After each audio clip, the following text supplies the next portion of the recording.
The Holy Gospel according to John. Glory to you, O Lord. Jesus went to the other side of the Sea of Galilee, also called the Sea of Tiberias. A large crowd kept following him because they saw the signs that he was doing for the sick. Jesus went up the mountain and sat down there with his disciples. Now the Passover, the festival of the Jews, was near. When he looked up and saw a large crowd coming toward him, Jesus said to Philip, "Where are we to buy bread for all these people to eat?" He said this to test him, for he himself knew what he was going to do. Philip answered him, 6 months' wages would not buy enough bread for each of them to get a little. One of his disciples, Andrew, Simon Peter's brother, said to him, "There is a boy here who has 5 barley loaves and 2 fish, but what are they among so many people?" Jesus said, "Make the people sit down."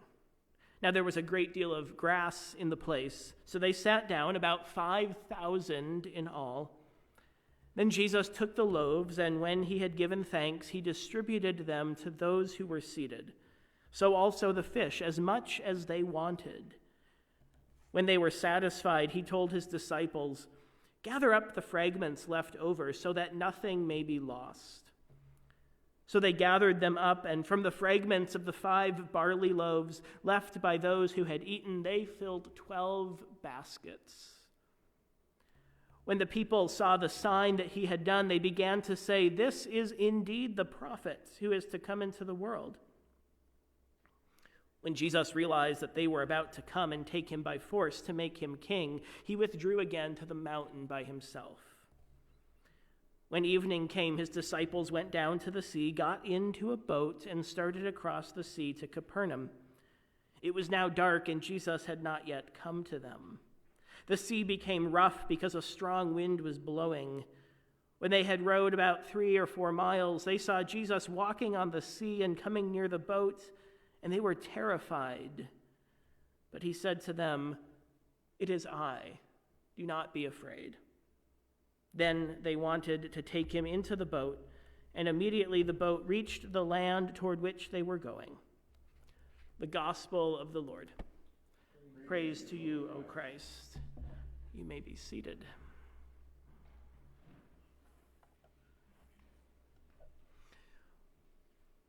One of my earliest memories of my call at St. Philip, now almost a year ago, hard as that is to believe, was our lunch bunch gathering last August. Many of you were there.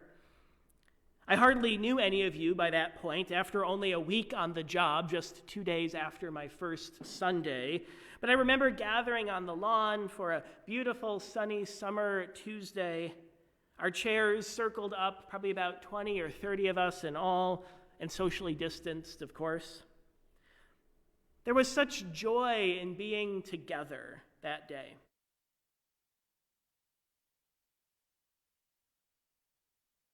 Birthday and the video that we made for her.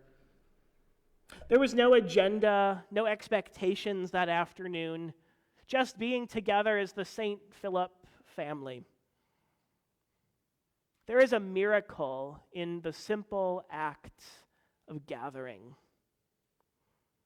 The story of the mass feeding of an enormous crowd with an absurdly small amount of food is the only miracle story recorded in all 4 Gospels, with the slightly less impressive story of the feeding of the only 4,000 repeated in 2 Gospels. So that's 6 versions of a similar story, which should maybe tell us to pay attention to what's going on. Thus also begins the first of 5 Sundays we spend in the 6th chapter of John, buckle in, where we reflect on what it means to experience Jesus as the bread of life. But before we get to that part, before Jesus starts to explain things, before we try to figure out what the miracle means, I think that what happened is just as important on its own. 5,000 hungry people were fed, not in some spiritual sense, but with real bread and real fish, satisfying physical hunger. In the pages of the Gospels, Jesus is constantly sharing meals and table fellowship with those whom he meets. As early as his first sign, as miracles are called in John's Gospel, Jesus turns water into wine at the wedding feast in Cana, so the party can go on even longer. Everywhere he goes, he accepts dinner invitations and even invites himself, in certain cases, into people's homes. The religious elite accused Jesus of eating with tax collectors and sinners at every turn. And even on the night before his death, Jesus gathers around a table with his friends to share one last meal with them. Jesus is all about bringing people together over food to experience a sense of abundance and a sense of togetherness in community. Can you imagine these days going over to someone's house and not at least being offered a glass of water or a cup of coffee, or to do the same if you had visitors? And probably some cookies, if not an outright meal. It seems that our lives are punctuated by meals and hospitality like that, sharing food and drink with one another in the ordinary circumstances of daily life. Food brings people together. Or as my 93-year-old Italian Catholic grandmother might say, not so much with her words as with her extravagant cooking, food is love. Jesus brings people together over food to share God's abundant and extravagant love without regard to who they are or where they came from or why they're there. Jesus simply sees the crowd and notices that they're hungry. Where are we to buy bread for these people to eat? He doesn't retreat or try to make them go away. He feeds them, and he creates community by fostering an environment that allows them to remain together. There is a miracle in the gathering. If there's one thing that this past year has taught us, it's precisely that there is a miracle in the gathering, in the in-person togetherness. I have been amazed at the ways that this congregation has managed to find creative ways to gather and be together, even in extraordinary and unprecedented circumstances. A summer lunch bunch gathering on the lawn, drive-through communion, who would have imagined? A drive-by celebration for a member celebrating a 90th birthday. 2 outdoor glow nights last fall. More recently, when we couldn't run our regular VBS programming for the second year in a row, a group of us has been gathering on Thursday nights in July for Compassion Camp, a summer glow formation series.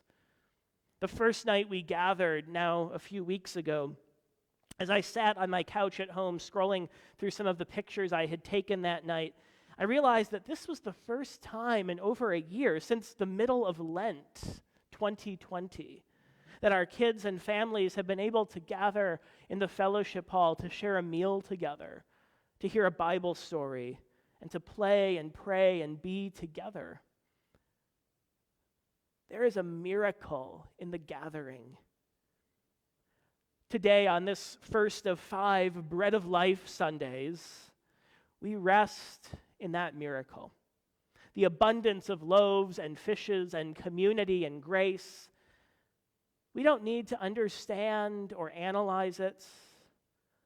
It's enough to experience it.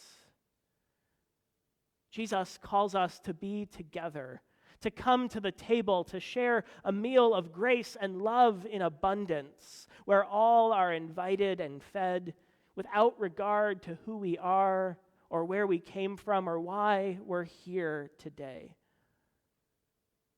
There is a miracle in the gathering, and that is enough.